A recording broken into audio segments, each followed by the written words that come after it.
이번 시간에는 노출에 대한 개요다라고 이렇게 말씀드릴 수가 있겠습니다. 그러니까 노출이 뭔지, 노출은 어떤 역할을 하는지에 대한 간단하게 노출에 대한 그 특징을 한번 알아보겠는데요. 우리가 사진, 그러니까 첫 시간인가 제가 말씀드린 것 같은데, 이 사진, 언어로 포토그래피라는 건 빛으로 그린 그림다라고 이렇게 말씀을 드렸죠. 그러니까 이 빛이 사진이란 매체의 전부다라고 해도 과언이 아닐 정도로 빛은 상당히 중요한 요소다. 이 빛을 어떻게 조절하느냐에 따라 사진가의 표현 의도가 결정된다라고 이렇게 볼 수가 있습니다. 그만큼 빛을 조절하는 건 사진의 전부다라고 이렇게 볼 수가 있는데요. 우리가 얘기하는 이런 노출, 익스포저라는 거는 빛을 조절하는 행위를 우리가 노출이다라고 이렇게 얘기를 하는 겁니다. 그래서 우리 카메라 있지 않습니까? 지금 우리가 사용하는 디지털 카메라, 과거는 아닌데요. 자꾸 저도 이 과거 자꾸 하는데, 이 필름 카메라에서나 특히 요즘 디지털 카메라에서 이 카메라의 기능들이 상당히 많아졌지 않습니까? 근데 이 기능의 대부분은 이 빛을 조절하는 빛을 조절하는 그 기능들이 대부분을 차지하고 있다라고 해도 전혀 틀린 말이 아닐 정도로 이 빛이라는 건 우리가 카메라에 있어서도 그렇고 좀 전에 말씀드렸듯이 사진가가 표현하고자 하는 그런 색깔이나 톤이나 이런 걸 결정하고 사진에서 전해주고자 하는 그런 메시지의 전체를 나타내는 게 노출이고 빛을 조절해서 결정하는 것이다 라고 이렇게 말씀드릴 수가 있다는 얘기예요. 그만큼 빛은 상당히 중요한 게 아니라 좀 전에도 말씀드렸듯이 사진의 전체다라고 말씀드렸다라고 볼 수가 있습니다. 그래서 이 사진의 성격은 노출에서 결정이 되는 거고, 아까도 말씀드렸듯이 이 카메라에 있는 대부분의 기능들, 특히 이 촬영 모드라고 얘기할 수가 있는데요. 그러니까 내가 어떤 방식으로 빛을 측정할 것인가를 결정해주는 그런 설정 모드들이 있죠. 대체적으로 모든 카메라들은 이런 형태로 이렇게 되어 있습니다. B, M, AV, TV, P, A 이렇게 되어 있는 게, 이게 이제 B는 셔터 스피드의 한 일종인데요. 장시간 노출을 사용할 때 B인데, 여기 지금 캐논 카메라의 그 설정 모드인데요.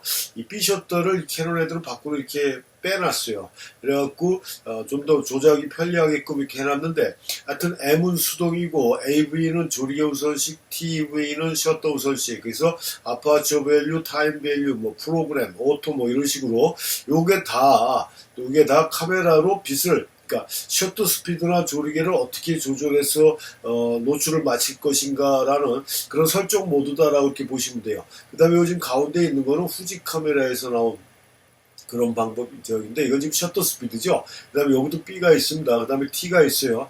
이런 것들은 이제 제가 강의를 진행하면서 다 설명을 해드릴 거고, 요 A라는 건 오토를 얘기하는 거죠. 그래서 하여튼 이것도 마찬가지. 셔터 스피드를 어디에 놓느냐, 자동에 놓느냐, 4,000분의 1초에 놓느냐, 이런 식으로 빛을 조절해 줄 수 있는 그런 셔터 스피드의 개념이 이렇게 설정이 돼 있다라고 이렇게 볼 수가 있고요. 오른쪽은 이게 아마 소니 카메라일 겁니다. 소니 카메라도 보면은 MSAP 이렇게 되어 있지 않습니까? 이게 뭐예요? M은 똑같이 매뉴얼이고 셔터 스피드, 아파처, 그러니까 셔터 우선식, 조리개 우선식, 프로그램 오토는 똑같습니다. 이런 식으로 아까도 말씀드렸듯이 이런 기능, 또 매뉴얼을 눌러서 들어가는 여러 가지 다양한 설정 모드가 초점이라든가 화이트 바란스라든가 그 이외의 그 기능을 세팅하는 그런 메뉴들도 있지만, 대체적으로 그런 노출을 컨트롤하고 노출의 그런 분위기를 바꿀 수 있는 그런 기능들이 대다수를 차지하고 있다라고 제가 좀 전에도 이렇게 말씀드렸습니다. 그래서 사진이 어떤 분위기로 나오느냐에 따라, 빛을 어떻게 조절하고 결정하느냐에 따라 사진가가 전해지고자 하는 그런 사진적인 메시지가 묻어서 나온다라고 이렇게 말씀드렸지 않습니까? 이것도 이제 강의 중간에 나올 월리엄 크라인이라는 사진가의 그 뉴욕이라는 사진집에 들어가 있는 사진입니다. 엠파이어 스테이트 빌딩이죠. 굉장히 뭔가 웅장하면서도 약간 음흉은 아니고 이렇게 약간 무거운 느낌이지 않습니까? 노출을 조절하는 데 있어서 따라서 이런 분위기의 사진도 나올 수가 있는 거고요. 또 이런 거 같은 경우는 로키 사진이라고 얘기합니다. 로키. 우리가 콘트라스트에서 밝고 어둠의 차에서 경조라는 게 있거든요. 이 경조는 톤의 명암의 대비가 굉장히 강한 겁니다. 그러니까 지금 이 사진에서도 보시다시피 하이라이트하고 섀도우, 그러니까 밝고 어두운 부분으로 이렇게 딱 극단적으로 나눠지는데 중간 톤이 없지 않습니까? 이런 걸 우리가 로우키 톤, 경주에서도 로우키 톤이라고 그래요. 로우키는 또 어떤 거냐면 전체 화면에 어두운 부분이 많이 차지하고 있는 겁니다. 콘트라스트가 강하긴 강하지만 밝은 쪽보다는 어두운 쪽이 많은 게 로우키인데요. 뭐 인물 사진을 찍는 사람들이나 뭐 다큐를 찍는 사람들이나 하다못해 패션을 찍는 사람들도 자신이 원하는 톤으로 찍는다. 이 로우키 톤을 이용했던 사진가들도 상당히 많이 있습니다. 이것도 노출로 조절을 해주는 거죠. 노출로 조절을 해주든가 필름 같은 경우는 현상에서 조절을 하든가 뭐 인화에서 조절도 가능하고요. 그러면 디지털 사진 같은 경우는 어디서 조절합니까? 노출을 기본적으로 마친 다음에 포토샵이나 이런 편집 프로그램에서 조절을 해주는 거죠. 이렇게 해줬을 때의 사진의 분위기는 또 밝게 했을 때의 사진의 분위기하고 틀려진다는 건데, 이런 이미지 톤의 변화를 줄 수 있는 가장 기본적인 조치가 이 노출이라는 얘기예요. 요건 또 반대로 하이키라는 겁니다. 하이키.